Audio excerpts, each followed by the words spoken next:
Episode തുടങ്ങുന്ന തന്നെ നമ്മളുടെ ജിയാങ്ങിന് അവൻ ആഗ്രഹിച്ച പദവിയെല്ലാം കിട്ടുന്നത് കാണിച്ചുകൊണ്ടാണ്. ഇത് കാണുന്നതും എല്ലാവർക്കും ഭയങ്കര സന്തോഷവും. അവനാണെങ്കിൽ പഠിക്കാനുള്ള ബുക്കും അതേപോലെ തന്നെ അവൻ ആക്സസ് ചെയ്യാനുള്ള കീയും എല്ലാം അവർ തന്നെ കൊടുക്കുന്നുണ്ട്. ഇവരെല്ലാവരും ഇപ്പൊ സർപ്രൈസ്ഡ് ആയിട്ട് നിൽക്കുക. നമ്മുടെ പാർക്കും അതേപോലെ തന്നെ ഗുരുജിയൊക്കെ പറയുന്നുണ്ട്, ഇത്രയും നാളും അവനൊരു കൊച്ചുകുട്ടീനെ പോലായിരുന്നു, ഇവൻ ഇത്ര പെട്ടെന്ന് വളർന്നു വലുതായത് ഞങ്ങൾ അറിഞ്ഞില്ല എന്ന്. അത് കഴിഞ്ഞിട്ട് കാണിക്കുന്ന നമ്മുടെ ജിയാങ് അവന്റെ അമ്മയുടെ അടുത്തായിട്ട് വന്ന് നിൽക്കുന്നതാ.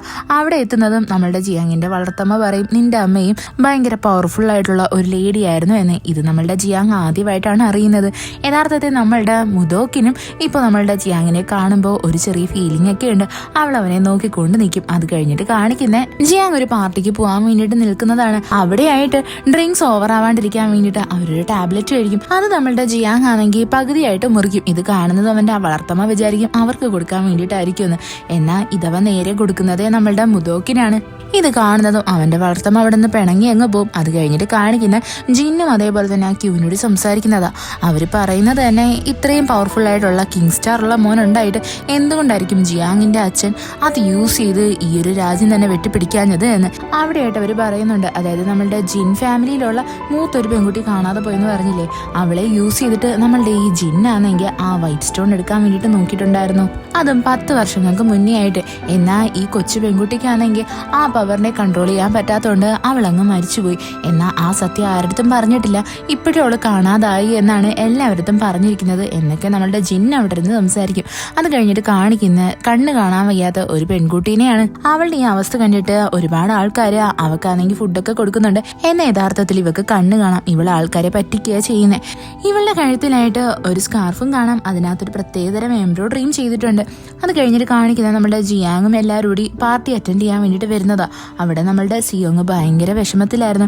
അവനെ കാണുന്നതും നമ്മുടെ മുദോക്ക് വന്നിട്ട് പറയും, നീ ഇത്ര സങ്കടപ്പെട്ടിരിക്കേണ്ട കാര്യമൊന്നുമില്ല, സങ്കടം വരുവാണെങ്കിൽ എന്റെ മുഖത്തേക്ക് നോക്ക് എന്ന്. ഇത് കേൾക്കുന്നേ നമ്മുടെ സിയോങ് അത് സീരിയസ് ആയിട്ട് എടുത്തിട്ട് നമ്മുടെ മുദോക്കിന്റെ തലയിലായിട്ട് തൊട്ടടുത്തുള്ള ഒരു പൂവ് എടുത്തങ്ങ് വെച്ചു കൊടുക്കും. ഇത് കാണുന്നേ നമ്മുടെ മുദോക്ക് ഭയങ്കര ഷോക്കാവും. അത് കഴിഞ്ഞിട്ട് കാണിക്കുന്നേ നമ്മുടെ മാസ്റ്റർ ലീയിലെ അയാൾക്ക് ഇവിടേക്ക് ഇൻവിറ്റേഷൻ കിട്ടുന്നതാണ്. അയാളെ ഫുഡ് കഴിക്കാൻ വിളിക്കുമ്പോൾ അയാൾ പറയും, എനിക്ക് പാഴ്സൽ തന്നാൽ മതി, ഞാൻ എവിടെയും ഒറ്റയ്ക്ക് പോയിരുന്നു ഫുഡ് കഴിച്ചോളാം എന്ന്.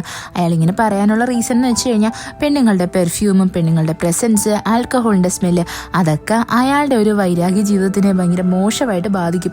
അതുകൊണ്ട് അയാൾ ഇങ്ങനെ ചെയ്യുന്നത്. അതേസമയം തന്നെ നമ്മളുടെ ആ വളർത്തമ്മയില്ലേ, അവർക്കാണെങ്കിൽ ഇപ്പൊ നമ്മുടെ പാർക്കിന്റെ അടുത്ത് എന്തോ ഒരു സംഭവമുണ്ട്. അവരിങ്ങനെ ഒരു ഇല വെച്ചിട്ട് നോക്കും അയാൾക്ക് ഇനി ഇഷ്ടമാണോ അല്ലയോ എന്ന്. എന്നാൽ ലാസ്റ്റ് വരുന്നത് ഇഷ്ടമല്ല എന്നാണ്. ഇതറിയുന്നത് നമ്മളുടെ വളർത്തമ്മയ്ക്ക് ഭയങ്കര വിഷമമാവും. അവരങ്ങനെ ആ ഒരു പുഴയുടെ അരികിലായിട്ടിരിക്കുന്നതും അവരുടെ ചെരുപ്പ് അങ്ങ് വെള്ളത്തിൽ പോകും. അവരത് എടുക്കാൻ വേണ്ടിയിട്ട് നോക്കുന്നതാ. എന്നാൽ ഇത് കാണുന്നത് നമ്മളുടെ മാസ്റ്റർ ലീ ആണെങ്കിൽ ഇത് കണ്ടിട്ട് അവരെ രക്ഷിക്കാൻ വേണ്ടിയിട്ട് വരും. ഈ മൊമെന്റ് ഭയങ്കര ക്യൂട്ടാണ് കേട്ടോ. നമ്മളുടെ മാസ്റ്റർ ലീ എന്തിനാണോ ഇത്രയും നാൾ അവോയ്ഡ് ചെയ്തത് അത് തന്നെയാണ് അയാൾക്ക് സംഭവിച്ചിരിക്കുന്നത്. അയാൾക്ക് നമ്മളുടെ വളർത്തമ്മയെടുത്ത് എന്തോ ഒരു ക്രഷ് അടിക്കും. അയാൾ പെട്ടെന്ന് തന്നെ ഭയങ്കരമായിട്ട് ബ്ലഷ് ചെയ്യും. അങ്ങനെ പെട്ടെന്ന് തന്നെ അവിടെ നിന്ന് മാറിയൊക്കെ നിന്നിട്ട് നമ്മുടെ വളർത്തമ്മേനെ ഇങ്ങനെ ഒളിഞ്ഞു നോക്കിക്കൊണ്ടൊക്കെ നിൽക്കും. ഇതൊക്കെ ഭയങ്കര രസമാണ്. അത് കഴിഞ്ഞിട്ട് കാണിക്കുന്നേ ആ നിന്നിൽ വെച്ച് കണ്ട ആ പെൺകുട്ടീനെ അവക്കാണെങ്കിൽ ഇപ്പോഴും നമ്മളുടെ ജിയാങ്ങിനെ പറ്റിയിട്ടാണ് ചിന്ത. അതിനുശേഷം കാണിക്കുന്ന ജിയാങ് അവിടെ നിന്ന് ഡ്രിങ്ക്സ് ചെയ്യാൻ നേരത്ത് നമ്മളുടെ ആ ഗുരുജിയാണെ വേണ്ടിട്ട് ചോദിക്കുന്നേ, നീയും എന്റെ മാസ്റ്ററിനെ പോലെ ആ ടീ കുടിച്ചിട്ടാണോ നീ ഇതെല്ലാം പെട്ടെന്ന് പഠിച്ചെടുത്തേ?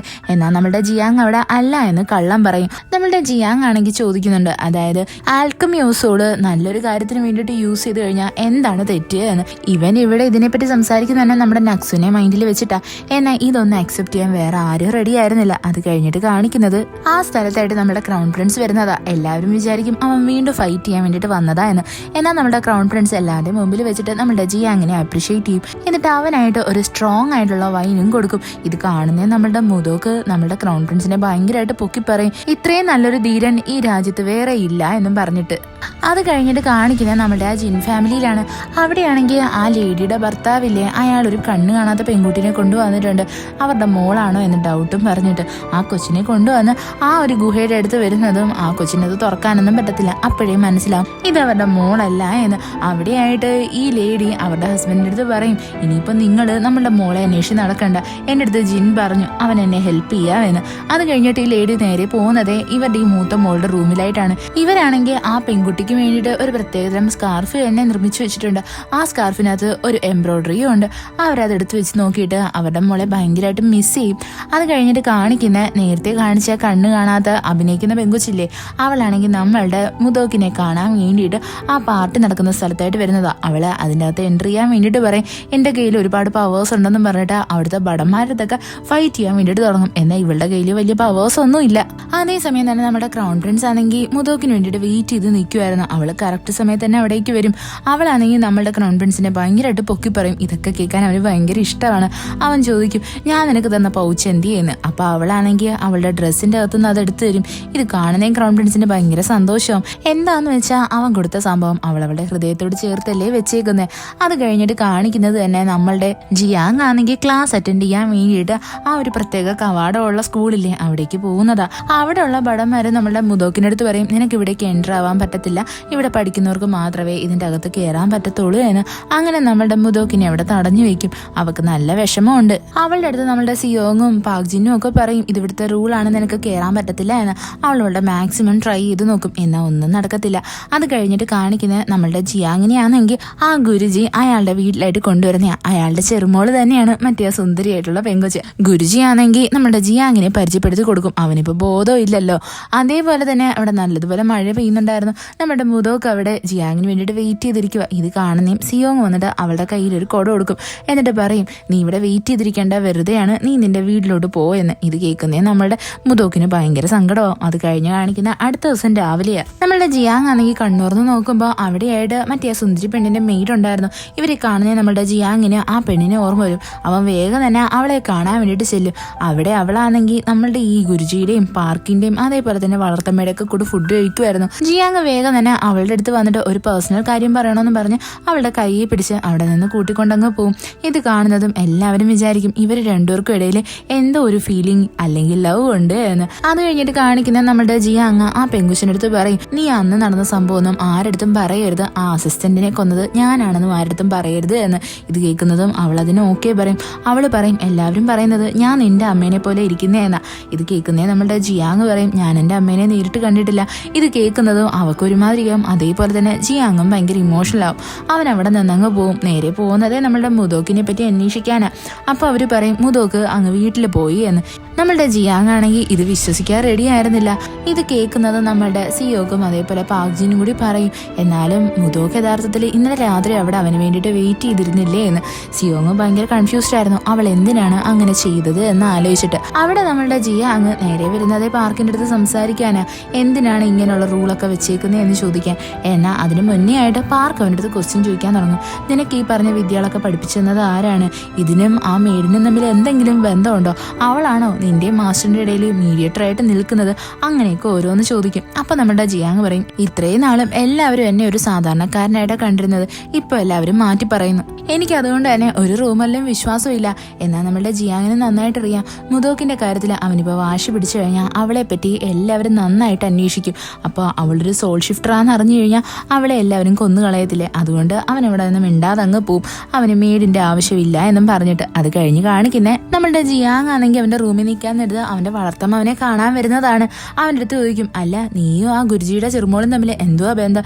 എന്നാൽ അവൻ അവിടെയാണെങ്കിൽ വലിയ റിപ്ലൈ ഒന്നും കൊടുക്കത്തില്ല. അവൻ അവിടെ ചോദിക്കുന്നതെല്ലാം നമ്മളുടെ മുതോക്കിനെ പറ്റിയിട്ടാ. അപ്പൊ അവന്റെ വളർത്തമ്മ പറയും അവളിപ്പോ ഭയങ്കര ഹാപ്പി ആയിരിക്കും, നീ അവളെ എന്തുമാത്രമായിട്ട് ടോർച്ചർ ചെയ്തത്. ഇത് കേൾക്കുന്നേ നമ്മുടെ ജിയാങ് വിചാരിക്കും അതും ശരിയാണ്. അതേപോലെ തന്നെയാണ് നമ്മുടെ മുതോക്കും ചിന്തിക്കുന്നത്. അവൾ വിചാരിക്കും അവനെ സേവിക്കാൻ ഇപ്പോൾ ഒരുപാട് ആൾക്കാർ കാണുമല്ലേ, അപ്പൊ പിന്നെ അവൻ ബിസി ആയിരിക്കും, ഞാൻ ഇനി എന്ത് ചെയ്യാനാ എന്നും പറയട്ടെ. അവളുടെ ഒരു ഫ്രണ്ട് ഉണ്ടല്ലോ ആ പെണ്ണിനെ വന്ന് കണ്ടിട്ട് ചോദിക്കും എനിക്ക് ആ കവാടത്തിന്റെ അകത്ത് കയറാൻ വേണ്ടിയിട്ട് വല്ല ഡ്യൂപ്ലിക്കേറ്റ് കീയും കിട്ടാൻ ചാൻസ് ഉണ്ടോ എന്ന്. എന്നാൽ അവള് പറയും അവിടെ എത്രയോ നല്ല നല്ല ആൾക്കാരുണ്ട്, നിനക്ക് അവിടെ ജോലി കിട്ടുമെന്ന് നിനക്ക് തോന്നുന്നുണ്ടോ എന്നും പറഞ്ഞിട്ട് നമ്മുടെ മുതോക്കിനെ കളിയാക്കി ഇങ്ങ് വിടും. അവൾ അവിടെ നിന്ന് സങ്കടപ്പെട്ട് പോകുന്നതും പെട്ടെന്ന് തന്നെ അവളുടെ ഫ്രണ്ട് വന്നിട്ട് പറയും ഒരു വേക്കൻസി വന്നിട്ടുണ്ട്, ആ ഒരു സ്കൂളിലായിട്ട് ഒരു മെയ്ഡിനെ ആവശ്യമുണ്ട് എന്ന്. ഇത് കേൾക്കുന്നേ നമ്മുടെ മുതോക്കിന് ഭയങ്കര ദേഷ്യം വരും. അവൾ വിചാരിക്കും ഇപ്പോഴും സെർവൻ്റ് ആണോ എന്ന്, എനിക്കിതിൽ നിന്നൊരു മുക്തിയില്ലേ എന്ന് ആലോചിക്കും. അങ്ങനെ ഇരിക്കാൻ നേരത്ത് കറക്റ്റായിട്ട് നമ്മുടെ ആ വളർത്തമ്മ മുതോക്കിനെ കാണാൻ വേണ്ടിയിട്ട് വരും. അവളെ ഇറിറ്റേറ്റ് ചെയ്യാൻ വേണ്ടിയിട്ട് പറയും ജിയാങ് ഇപ്പോൾ ഭയങ്കര ബിസിയാണ്, അവനെ സെർവ് ചെയ്യാൻ ഒരുപാട് ആൾക്കാരുണ്ട്, അവൻ ഭയങ്കര ഹാപ്പിയാണ് എന്ന്. ഇത് കേൾക്കുന്നേ മുതോക്കിനങ്ങ് ഒരുമാതിരിയാവും. അവൾക്ക് ജലസി ഫീൽ ചെയ്യും. എന്നാൽ പെട്ടെന്ന് തന്നെ നമ്മുടെ ആ വളർത്തമ്മ പറയും ജിയാങ് എൻ്റെ അടുത്ത് ഒരു കാര്യം കൂടി പറഞ്ഞിട്ടുണ്ട്, അവൻ്റെ ഹൃദയത്തിലായിട്ട് ഒരു കുഞ്ഞിക്കിളി കൂട് കൂട്ടിയിട്ടുണ്ട് എന്ന്. ഇത് കേൾക്കുന്നേ നമ്മളുടെ മുതോക്കിന് ഓർമ്മ വരും. അതായത് ആ കുഞ്ഞിക്കിളി അവള് തന്നെയാണ്. അവൾ അവൻ്റെ അടുത്ത് ഒരിക്കൽ ഒരു കുഞ്ഞു കഥ പറഞ്ഞു കൊടുത്തിട്ടുണ്ടായിരുന്നു, അതായത് ഇതേപോലൊരു കുഞ്ഞിക്കിളിയുടേത്. അവളപ്പോൾ പല പല കാര്യങ്ങളും ആലോചിക്കും. നമ്മളുടെ ജിയാങ്ങിന്റെ മനസ്സിൽ അവൾക്ക് വലിയൊരു സ്ഥാനം തന്നെ ഉള്ളത്. അവൾക്ക് വേണ്ടിയിട്ട് വേണ്ടിയിട്ട് അവൻ്റെ ഉള്ളിൽ കെയർ ഉണ്ട്, ഇഷ്ടമുണ്ട്, എല്ലാം ഉണ്ട്. അതെല്ലാം നമ്മളുടെ മുതോക്ക് ഇപ്പോൾ റിയലൈസ് ചെയ്യും. അവളുടെ കയ്യിൽ ഇരിക്കുന്ന ആ ഒരു കല്ലില്ലേ അതങ്ങനെ മുറുക്കി പിടിക്കും. അതായത് അവക്കും ഇപ്പോൾ അവൻ്റെ അടുത്ത് ഫീലിങ്സ് വന്ന് തുടങ്ങി എന്നർത്ഥം. അത് കഴിഞ്ഞിട്ട് കാണിക്കുന്നത് നമ്മളുടെ മുതോക്കാണെങ്കിൽ ജിയാങ്ങിന് വേണ്ടിയിട്ട് അവൻ്റെ റൂമൊക്കെ നല്ല ക്ലീൻ ആക്കി വെക്കുന്നതാണ്.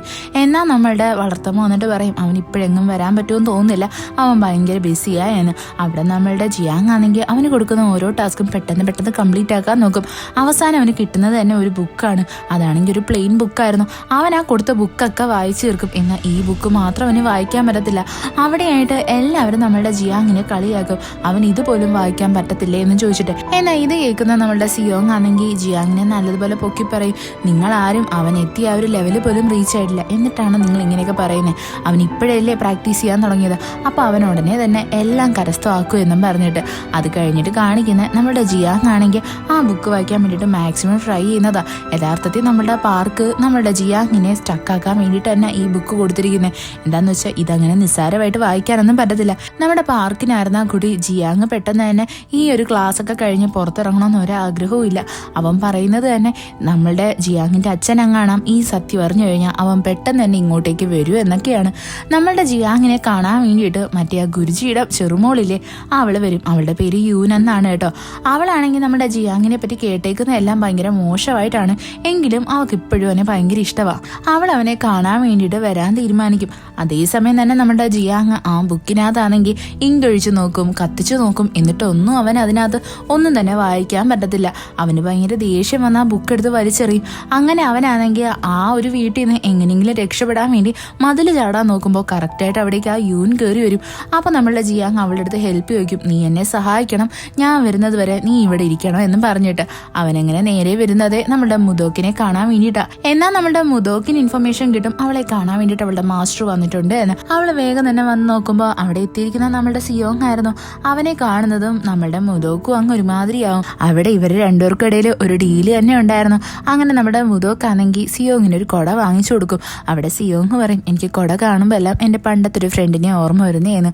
അത് കേൾക്കുന്നേ നമ്മുടെ മുതോക്കും ഭയങ്കര ഷോക്കായിരുന്നു. അതായത് അവൻ ഇപ്പോഴും നക്സുവിനെ ഓർമ്മയുണ്ടോ എന്ന് ആലോചിച്ചിട്ട്. അതേസമയം തന്നെ നമ്മുടെ ജിയാങ് ആണെങ്കിൽ മുതോക്കിനെ തേടി അവൻ്റെ വീട്ടിലെത്തിയിട്ടുണ്ട്. എന്നാൽ മുതോക്ക് ഇപ്പോൾ അവിടെ ഇല്ലല്ലോ. അവനവിടെ നോക്കുമ്പോൾ എന്തോ അവിടെയായിട്ട് ഹണി കേക്ക് വെച്ചിട്ടുണ്ടായിരുന്നു. അവനത് ഭയങ്കര ഇഷ്ടമാണ്. അവനതും എടുത്തുകൊണ്ട് അവിടെ നിന്ന് അങ്ങ് പോകും. അത് കഴിഞ്ഞിട്ട് കാണിക്കുന്ന നമ്മളുടെ മുതോക്കാണെങ്കിൽ അവിടെ ഇരിക്കുന്ന ഹണി കേക്ക് കാണുന്നതും സിയോങ്ങിൻ്റെ അടുത്ത് പറയുന്നേ, ഞാൻ കുറച്ച് വാങ്ങിച്ചു തരാം, ഇത് നീ ജിയാങ്ങിന് കൊടുക്കണം എന്ന്. അവൾ അവിടെയായിട്ട് ഈ സ്കൂളിലായിട്ട് വേക്കൻസി ഉണ്ട് എന്നുള്ള കാര്യം നോക്കി നിൽക്കുന്നത് നമ്മളുടെ സിയോങ് ശ്രദ്ധിക്കും. അതേസമയം തന്നെ നമ്മളുടെ ആ കണ്ണ് കാണാത്ത ആ കള്ളിപ്പെണ്ണില്ലേ അവളുടെ പേര് സോൾ എന്നാണ്. അവളെ ആണെങ്കിൽ കുറച്ച് ആൾക്കാർ പിടിക്കാൻ വേണ്ടിയിട്ട് വരും. അതെന്ന് വെച്ചാൽ അവൾ ആരുടെയൊക്കെ കയ്യിൽ നിന്നാണോ സാധനം കട്ടെടുത്തത് അവർ തന്നെയാണ്. അങ്ങനെ അവള് എങ്ങനെയെങ്കിലൊക്കെ അവിടെ നിന്ന് രക്ഷപ്പെടും. അതേസമയം തന്നെ നമ്മളുടെ മുതോക്കിനെ കാണും. എന്നാൽ മുതോക്കിനാണെങ്കിൽ ഇവളെ മനസ്സിലാവത്തേയില്ല. എന്താന്ന് വെച്ചാൽ അവളുടെ ദേഹത്ത് ഇപ്പോൾ നക്സ് വലിയ കയറിയിരിക്കുന്നത്. എന്നാൽ ഈ സോളാണെങ്കിൽ മുതോക്കിനെ കാണുന്നതും അവളുടെ പേര് വിളിക്കും.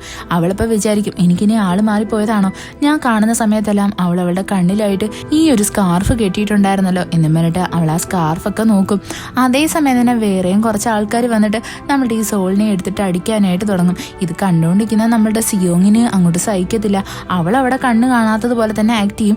സിയോങ് പെട്ടെന്ന് തന്നെ അവൻ്റെ കയ്യിരിക്കുന്ന ഒരു പച്ചക്കൊട വെച്ചിട്ട് യുവന്മാരെയൊക്കെ അടിച്ച് ശരിയാക്കും. ഇതൊക്കെ കാണുന്നതും സോള് നമ്മളുടെ സിയോങ്ങിന് അത് ഭയങ്കര ഇംപ്രസ്ഡ് ആയിരുന്നു. അങ്ങനെ അവള് നമ്മുടെ സിയോങ്ങിനെ പറ്റി ആലോചിച്ച് നടന്നു പോകുന്നതും പെട്ടെന്ന് ഒരാൾ വന്ന് ഇവളെ ബോധം കെടുത്തി അവിടെ നിന്ന് അങ്ങ് കൊണ്ടുപോകും. അത് കഴിഞ്ഞിട്ട് കാണിക്കുന്ന നമ്മളുടെ മുതോക്കിനെയാണ്. അവൾ നോക്കുമ്പോൾ ആ സ്കൂളിലായിട്ട് ഇപ്പോൾ 5 പേർക്കേ വേക്കൻസി ഉള്ളൂ. അവളുടെ പ്രതീക്ഷയെല്ലാം പോവും. അങ്ങനെ ഇരിക്കുമ്പോൾ ഒരാൾ വന്നിട്ട് പറയും, നമ്മളുടെ ജിയാങ് അവളെ കാണാൻ വേണ്ടിയിട്ട് വന്നിട്ടുണ്ട് എന്ന്. പെട്ടെന്ന് തന്നെ അവൾ അങ്ങോട്ടേക്ക് ഓടിപ്പോവും. നമ്മളുടെ ജിയാങ്ങിന് ഇപ്പോൾ ആ സ്കൂളിലോട്ട് തിരിച്ചു കയറേണ്ട ടൈം ആയിരുന്നു. അവൻ അതുകൊണ്ട് തിരിച്ചു പൊക്കോണ്ടിരിക്കുക. വള്ളത്തിൽ പോകുന്നതിൻ്റെ ഇടയിൽ വെച്ചിട്ട് നമ്മളുടെ മുതോക്കാണെങ്കിൽ ജിയാങ്ങിനെ കാണും. അവർ രണ്ടുപേരും സംസാരിക്കാൻ തുടങ്ങും. മുതോക്ക് അവനാണെങ്കിൽ ഒരു ഹോപ്പ് കൊടുക്കാൻ വേണ്ടിയിട്ട് അവളുടെ കയ്യിൽ ഇരിക്കുന്ന ആ ഒരു നോട്ടീസിലെ അതവനെ എറിഞ്ഞു കൊടുക്കും. എന്നിട്ട് പറയും, ഞാൻ അതിൽ പാർട്ടിസിപ്പേറ്റ് ചെയ്യാൻ പോവാ എന്ന്. ഇത് കേൾക്കുന്നേ നമ്മളുടെ ജിയാങ്ങിന് നല്ല സന്തോഷമാവും. മുതോക്ക് നല്ല ഹാപ്പി ആയിരുന്നു. ജിയാങ്ങിനെ ഒരു തവണ കാണാനെങ്കിലും പറ്റിയല്ലോ. അങ്ങനെ അവൻ തിരിച്ച് ആ സ്കൂളിൻ്റെ അടുത്ത് വരുന്നതും അവിടെയായിട്ട് നമ്മുടെ ക്രൗൺ പ്രിൻസ് നിൽക്കുന്ന കാണും. ക്രൗൺ പ്രിൻസ് അവനെ പറഞ്ഞ് പേടിപ്പിക്കും. എന്നിട്ട് ചോദിക്കും, നിന്റെ കയ്യിൽ എന്തോ നീ ഒളിപ്പിച്ച് വെച്ചേക്കുന്നേ എന്ന്. നമ്മളുടെ ജിയാങ് ആണെങ്കിൽ ആ നോട്ടീസ് എടുത്ത് കാണിക്കത്തില്ല. പകരമായിട്ട് അവൻ്റെ കയ്യിലുള്ള ഹണി കേക്ക് ഇവന് കൊടുക്കും. യഥാർത്ഥത്തിൽ ക്രൗൺ പ്രിൻസിന് അവനെ ഭയങ്കര ഇഷ്ടമാണ്. ക്രൗൺ പ്രിൻസ് എവിടെയാണോ ബൺമാരില്ലാത്തത് ആ സ്ഥലമൊക്കെ ഇവന് പറഞ്ഞു കൊടുക്കും. എന്നിട്ട് ക്രൗൺ പ്രിൻസ് ആർക്കും കൊടുക്കാണ്ട് ആ ഹണി കേക്കും കഴിച്ചുകൊണ്ട് അവിടെ നിന്ന് പോകും. അവനത് ഭയങ്കരമായിട്ട് ഇഷ്ടമായിരുന്നു. അത് കഴിഞ്ഞിട്ട് കാണിക്കുന്ന നമ്മളുടെ ആ ക്യൂനിനെയാണ്. അവരുടെ ഇപ്പോഴത്തെ ഏറ്റവും വലിയ ഡൗട്ട് നമ്മുടെ ക്രൗൺ പ്രിൻസിനെ കാട്ടിയും ജിയാങ് ഭയങ്കര വലിയ ആളാവോ എന്നൊക്കെയാണ്. അവരുടെ കയ്യിൽ വേറെ എന്തൊക്കെയോ പ്ലാൻ ഉണ്ട്. അവർ തന്നെയാണ് നമ്മളുടെ ആ സോളിനെ, അതായത് ആ കള്ളിപ്പെണ്ണിനെയും തട്ടിക്കൊണ്ട് വന്നിരിക്കുന്നത്. അത് കഴിഞ്ഞിട്ട് കാണിക്കുന്നത് നമ്മളുടെ ജിയാങ് ആണെങ്കിൽ ആ യൂനിനെ അവന്റെ റൂമിലോട്ടാക്കിയിട്ടല്ലേ പോയിരിക്കുന്നത്. ഇത്രയും നേരമായിട്ട് ആരുടെയും വിവരം ഇല്ലാത്തതുകൊണ്ട് അവിടെയായിട്ട് ഗാർഡ് വന്ന് നമ്മളുടെ ജിയാങ്ങിനെ അന്വേഷിച്ചു വരും. എന്നാൽ കറക്റ്റ് സമയത്ത് തന്നെ അവൻ അവിടേക്ക് എൻ്റർ ആവും. അങ്ങനെ എല്ലാം സോൾവ് ആവും. അത് കഴിഞ്ഞിട്ട് കാണിക്കുന്നത് നമ്മുടെ മുതോക്കാണെങ്കിൽ വളർത്തമ്മയോട് തോന്നിട്ട് പറയുന്നതാ അവക്കാണെങ്കിൽ ആ സ്കൂളിലെ സെർവന്റ് ആവുന്ന കോമ്പറ്റീഷനിൽ പങ്കെടുക്കണമെന്നുണ്ട്, എന്നെ ഒന്ന് സഹായിക്കൂ എന്ന്. അങ്ങനെ നമ്മുടെ വളർത്തമ്മയാണെങ്കിൽ ആ സ്കൂളിലുള്ള ഒരു ലേഡി എടുത്ത് വന്ന് കൈക്കൂലി കൊടുക്കും. എന്നിട്ട് പറയും എന്റെ സെർവന്റിനെ ഇവിടെ ഒന്ന് ജോയിൻ ചെയ്യിപ്പിക്കോ എന്ന്. എന്നാൽ അതൊന്നും വർക്ക് ആവത്തില്ല. നമ്മുടെ പാർക്ക് അത് കണ്ടുപിടിക്കും. എന്നിട്ട് നമ്മളുടെ ഈ വളർത്തമ്മയ്ക്ക് നല്ലതുപോലെ വഴക്കൊക്കെ കൊടുക്കും. അവരവിടെ ഇമോഷണലി ഒക്കെ അപ്രോച്ച് ചെയ്യാൻ നോക്കും. എന്നാൽ അവസാനം അത് വർക്കൗട്ട് ആവും. അതേപോലെ തന്നെ നമ്മളുടെ ജിയാങ് ആണെങ്കിൽ ആ ബുക്ക് എടുത്തു വെച്ചുകൊണ്ടിരിക്കുക. അവനത് വായിക്കാനേ പറ്റുന്നുണ്ടായിരുന്നില്ല. എന്നാൽ കറക്റ്റ് സമയം തന്നെ അവിടെയായിട്ട് നമ്മുടെ മാസ്റ്റർ ലീ വരും. എന്നിട്ട് നമ്മളുടെ ജിയാങ്ങിൻ്റെ അടുത്ത് പറയും നിനക്ക് വേണമെങ്കിൽ ഞാൻ ഹെൽപ്പ് ചെയ്യാം, പക്ഷേ നീ ഞാൻ പറയുന്നത് പോലെ കേട്ട് കഴിഞ്ഞാൽ മാത്രം മതി എന്ന് പറഞ്ഞിട്ട് ആ ബുക്കിനകത്ത് എന്താ ഉള്ളതെന്നുള്ളതിൻ്റെ ഒരു ക്ലൂ പറഞ്ഞു കൊടുക്കും. ആ ബുക്കിനകത്ത് ഒരു വലിയ മാസ്റ്റർ അയാളുടെ കണ്ണ് കാണാതെ കാമുകിക്ക് വേണ്ടിയിട്ട് എഴുതിയ ലെറ്റർ ആയിരുന്നു. അത് നിനക്ക് ഹൃദയം കൊണ്ട് മാത്രമേ വായിക്കാൻ പറ്റൂ. നീ ഫസ്റ്റ് വരി വായിച്ചെടുത്തു കഴിഞ്ഞാൽ നിനക്ക് ബാക്കി എല്ലാം വായിക്കാൻ പറ്റും. ഇത്രയും പറഞ്ഞിട്ട് അയാൾ അവിടെ നിന്നങ്ങ് പോവും. നമ്മളുടെ ജിയാങ്ങിന് ഭയങ്കര ദേഷ്യം വരും. അവൻ വിചാരിക്കും അങ്ങേർക്ക് മനസ്സിലാവുന്ന ഭാഷയിൽ വല്ല ലവ് ലെറ്റർ എഴുതിയാൽ പോരായിരുന്നു, എന്തിനാ ഇങ്ങനെ എഴുതി വെച്ചെന്ന് പറഞ്ഞ് അവൻ ആ ബുക്ക് അങ്ങ് വലിച്ചെറിയും. നമ്മളുടെ മാസ്റ്റർ ലീ അവിടെ നിന്ന് പുറത്തോട്ട് ഇറങ്ങി വരുന്നതും അവിടെയായിട്ട് നമ്മുടെ വളർത്തമ്മേനെ കാണും. അവരാണെങ്കിൽ കൈക്കൂലിക്ക് കൊടുക്കാൻ വേണ്ടിയിട്ട് വന്ന ആ സ്കാർഫ് കൈ ഇരിക്കുമായിരുന്നു. അവർ വന്ന് മാസ്റ്ററിൽ എടുത്ത് സംസാരിച്ചിട്ട് വയ്ക്കും അന്ന് നിങ്ങളൊന്നും പറയാണ്ട് അങ്ങ് പോയത് എന്തായിരുന്നാലും ഇപ്പം നമ്മൾ മീറ്റ് ചെയ്തേലേ, എന്നെ അന്ന് രക്ഷിച്ചതിന് ഞാനൊരു സമ്മാനം തരാമെന്ന് പറഞ്ഞ് നമ്മുടെ മാസ്റ്റർ ലീയുടെ കഴുത്തിലായിട്ട് ആ സ്കാർഫ് അങ്ങ് ഇട്ടുകൊടുക്കും. കൂട്ടത്തില് ഒരു തലോടലും അങ്ങ് വെച്ചു കൊടുക്കും.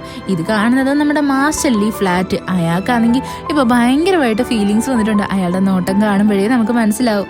അത് കഴിഞ്ഞിട്ട് കാണുന്നത് ആ കോൺടെസ്റ്റിൽ പങ്കെടുക്കാനുള്ള എല്ലാവരുടെ ലിസ്റ്റ് വരുന്നതാണ്. പെട്ടെന്ന് തന്നെ നമ്മുടെ സിയോങ് ആണെങ്കിൽ അതെടുത്ത് വെച്ച് നോക്കും നമ്മളുടെ മുതോക്കിന്റെ പേര് അതിലുണ്ടോ എന്ന്. അത് വിചാരിച്ചതുപോലെ തന്നെയാണ് അവളുടെ പേര് അതിനകത്തുണ്ട്. എല്ലാവരും ഇപ്പൊ ഭയങ്കര വെയിറ്റിംഗ്. അതായത് നമ്മളുടെ ഇവിടെയൊക്കെ വലിയ എക്സാം ഒക്കെ നടക്കത്തില്ലേ, അതേപോലത്തെ ഒരു എക്സാം ആണ് അവിടെ നടക്കുന്നത്. ഇവള് ജോയിൻ ചെയ്യുന്ന കാര്യം നമ്മുടെ ക്രൗൺ പ്രിൻസും അറിയും. അങ്ങനെ അവനും ഈ ഒരു മത്സരം കാണാൻ വേണ്ടിയിട്ട് ആ സ്ഥലത്തായിട്ട് എത്തിച്ചേരും. ഇവിടെ വന്നിരിക്കുന്ന ക്വസ്റ്റ്യൻ ഒക്കെ ഒരു അന്തവും കുന്തവും ഇല്ലാത്ത ക്വസ്റ്റ്യനാ. ഒരുത്തൻ വലത്തോട്ട് നടന്നിട്ട് പിന്നീട് ഇടത്തോട്ട് നടന്ന് പിന്നീടും വലത്തോട്ട് നടന്ന് പിന്നീട് എവിടെ എത്തും അങ്ങനെയൊക്കെയുള്ള ക്വസ്റ്റ്യൻസ് ഇല്ലേ, അതുപോലത്തേക്കാണ്. ഇവിടെ നമ്മളുടെ പാക്ജിൻ ഇല്ലേ, അവനാണെങ്കിൽ ഒരു ക്വസ്റ്റ്യൻ പേപ്പർ അടിച്ചു മാറ്റിക്കൊണ്ട് വരും. അത് നമ്മളുടെ സിയോങ്ങിന്റെ കയ്യിൽ കൊണ്ടുവന്ന് കൊടുക്കും. അതേപോലെ തന്നെ നമ്മളുടെ ക്രൗൺ പ്രിൻസിനും ഒരു ക്വസ്റ്റ്യൻ പേപ്പർ കിട്ടിയിട്ടുണ്ടായിരുന്നു. ഇവര് രണ്ടുപേരും പരസ്പരം ഇത് കാണുന്നതും ഭയങ്കരമായിട്ട് ഷോക്കാകും. അങ്ങനെ ഇവര് മൂന്നുപേരോട് ഇരുന്നിട്ട് ക്വസ്റ്റ്യൻസ് ഒക്കെ സോൾവ് ചെയ്യാൻ വേണ്ടിയിട്ട് തുടങ്ങും. അങ്ങനെ അവരെ ആൻസേഴ്സ് എല്ലാത്തിന്റെയും കണ്ടുപിടിക്കും. അടുത്ത ക്വസ്റ്റ്യൻ എന്ന് പറയുന്നത് ഈ ക്വസ്റ്റ്യൻ പേപ്പേഴ്സിന്റെ ആൻസേഴ്സ് ഇല്ലേ, അതാര് നമ്മുടെ മുതോക്കിന്റെ കയ്യിൽ എത്തിക്കുമെന്നാ. അതിന് ഏറ്റവും ബെറ്റർ ഓപ്ഷൻ എന്ന് പറഞ്ഞാൽ നമ്മുടെ ക്രൗൺ പ്രിൻസ് തന്നെ. അങ്ങനെ ക്രൗൺ പ്രിൻസ് അത് ചെയ്യാൻ വേണ്ടിയിട്ട് റെഡിയാവും. കോപ്പിയടിയാണ് ഇവിടുത്തെ മെയിൻ ലക്ഷ്യം. അങ്ങനെ നമ്മുടെ മുതോക്ക് ഇതൊക്കെ കോപ്പി അടിച്ചിട്ട് എങ്ങനെയെങ്കിലും ജയിച്ചവരുടെ ലിസ്റ്റിനകത്ത് ഇടം പിടിക്കും. ഇതറിയുന്നത് ഏറ്റവും കൂടുതൽ സന്തോഷമാവുന്നത് നമ്മളുടെ ക്രൗൺ പ്രിൻസിനാണ്. അത് കഴിഞ്ഞിട്ടുള്ള അടുത്ത കോമ്പറ്റീഷൻ എന്ന് പറയുന്നത് ഒരാളുടെ സ്പീഡും അതേപോലെ തന്നെ കാലിബറും എല്ലാം തെളിയിക്കുന്ന ഒന്നായിരുന്നു. നമ്മുടെ മുതോക്ക് എല്ലാത്തിലും കഷ്ടപ്പെട്ട് ജയിച്ചു വരുന്നുണ്ട്. അടുത്തത് ഫിറ്റ്നസ് ടെസ്റ്റ് ആയിരുന്നു. ഇത് കാണുന്നത് നമ്മുടെ ക്രൗൺ പ്രിൻസും സിയോങ്ങും എല്ലാവരും ഭയങ്കര ടെൻഷനാവും. എന്താന്ന് വെച്ചാൽ നമ്മുടെ മുതോക്കിന് അത്രയ്ക്ക് വലിയ ഫിറ്റ്നസ് ഒന്നും ഇല്ലല്ലോ, എങ്കിലും അവളെ പറ്റി നല്ലൊരു പ്രതീക്ഷയുണ്ട്. അത് കഴിഞ്ഞിട്ട് കാണിക്കുന്ന നമ്മുടെ ജിയാങ്ങിനെയാണ്. അവനാണെങ്കിൽ ഇപ്പോഴും ആ ബുക്ക് വായിക്കാൻ വേണ്ടിയിട്ട് അങ്ങനെ നോക്കിക്കൊണ്ടിരിക്കുക. എന്നാൽ അവന് ഒരു ക്ലൂവും കിട്ടുന്നില്ല. അവനാണെങ്കിൽ 200 വർഷം മുന്നേ എഴുതിയ ഈ ബുക്കിന്റെ ആളുടെ ഫുൾ സ്റ്റോറി അറിയാം. അവനങ്ങനെ നമ്മളുടെ പാർക്കിൻ്റെ അടുത്ത് വന്നിട്ട് ചോദിക്കും എന്നാലും ഈ ബുക്ക് എഴുതിയ ആളുടെ പ്രണയിനിയുടെ സർനെയിം എന്തുവായിരുന്നു എന്ന്. അവൻ ആലോചിക്കുന്നത് തന്നെ എന്തായിരുന്നാലും ഒരു ലവ് ലെറ്റർ എഴുതുമ്പോൾ തുടക്കത്തിൽ പ്രണയിനിയുടെ പേര് വിളിച്ചിട്ടായിരിക്കുമല്ലോ എഴുതുന്നത്. അവൻ ആ വാക്ക് നോക്കുന്നതും കറക്റ്റായിട്ട് അവൻ ആ ബുക്കിനകത്തുള്ള എല്ലാം വായിക്കാൻ പറ്റും. അവൻ അങ്ങനെ അതിനകത്ത് സക്സീഡ് ആവും. അവൻ ആ ബുക്ക് വായിച്ച് തീരുന്നതും നമ്മളുടെ മുതോക്ക് അവളുടെ ഗെയിം ഫിനിഷ് ചെയ്യാനായിട്ട് വരുന്നതും ഒരേ സമയത്തായിരുന്നു. നക്സു ആയിരുന്നു എങ്കിൽ ഉറപ്പായിട്ടും അവൾക്കിത് പുഷ്പം പോലെ ജയിക്കാൻ പറ്റിയാണ്. എങ്കിലും നമ്മളുടെ മുതോക്ക് അവളുടെ മാക്സിമം ട്രൈ ചെയ്തിട്ട് ആ 5 പേരിൽ എങ്ങനെയെങ്കിലും ഇടം പിടിക്കും. അവളെങ്ങനെ ആ ഗെയിം ജയിച്ചു വരും. ഇതറിയുന്നതും എല്ലാവരും ഭയങ്കര ഷോക്കായിരുന്നു. അതേപോലെ തന്നെ നമ്മളുടെ ജിയാങ്ങും അറിയും മുതോക്ക് ഇവിടെ സെർവൻ്റ് ആയിട്ട് വരുക എന്ന്. സത്യത്തിൽ ഇതൊക്കെ അറിയുന്നത് നമ്മളുടെ പാർക്കില്ലേ, അവൻ ഭയങ്കര ഷോക്കാവും. എന്താന്ന് വെച്ച് കഴിഞ്ഞാൽ ഇത്രയും കട്ടിയായിട്ടുള്ള എക്സാം നടത്തിയിട്ടും ആ മുതോക്ക് എങ്ങനെ ഇതിനകത്ത് വിജയിച്ച് വന്നു എന്നാലോചിച്ചിട്ട് അയാൾക്കിപ്പോൾ ഒരുപാട് ഡൗട്ട് ഡൗട്ടൊക്കെ ഉണ്ട്. അതായത് നമ്മളുടെ ജിയാങ്ങും മുതോക്കും ഇപ്പോൾ കുറേ കാലമായിട്ടേ ഒരുമിച്ചല്ലേ, ഇവർക്ക് രണ്ടുപേർക്കിടയിൽ എന്തോ കണക്ഷൻ ഉണ്ട് എന്നൊക്കെ പറഞ്ഞ് അയാൾ ഇങ്ങനെ ആലോചിച്ച് നിൽക്കും. അതേസമയം തന്നെ നമ്മളുടെ ജിയാങ്ങും മുതോക്കും കൂടി ഒരു ഈവനിങ് ടൈമിലിരുന്ന് സംസാരിക്കുന്നതും കാണിക്കുന്നുണ്ട്. അവിടെ നമ്മളുടെ ജിയാങ് പറയുന്നത് തന്നെ കണ്ണ് കാണാതെ കാമുകിക്ക് വേണ്ടിയിട്ട് ലവ് ലെറ്ററും അത് ഇൻവിസിബിളായിട്ട് എഴുതിയിട്ട് എന്താണ് പ്രയോജനം, എപ്പോഴും അവർക്ക് മനസ്സിലാവുന്ന രീതിയിൽ വേണ്ടേ പ്രണയം എക്സ്പ്രസ് ചെയ്യാനെന്ന്. ഇത് കേൾക്കുന്നത് നമ്മളുടെ മുതോക്കും ഇങ്ങനെ നോക്കിക്കൊണ്ടിരിക്കും. അവരിപ്പോൾ ഭയങ്കര ഹാപ്പി ആയിരുന്നു. ഈ എപ്പിസോഡ് ഇവിടെ വെച്ച് അവസാനിക്കുന്നു. ഇഷ്ടപ്പെട്ട ഫ്രണ്ട്സിന് ഷെയർ ചെയ്യാൻ മറക്കല്ലേ. വീഡിയോ എങ്ങനെ ഉണ്ടായിരുന്നെന്ന് കമൻറ്റ് ചെയ്ത് അറിയിക്കുക. It's signing off MDC.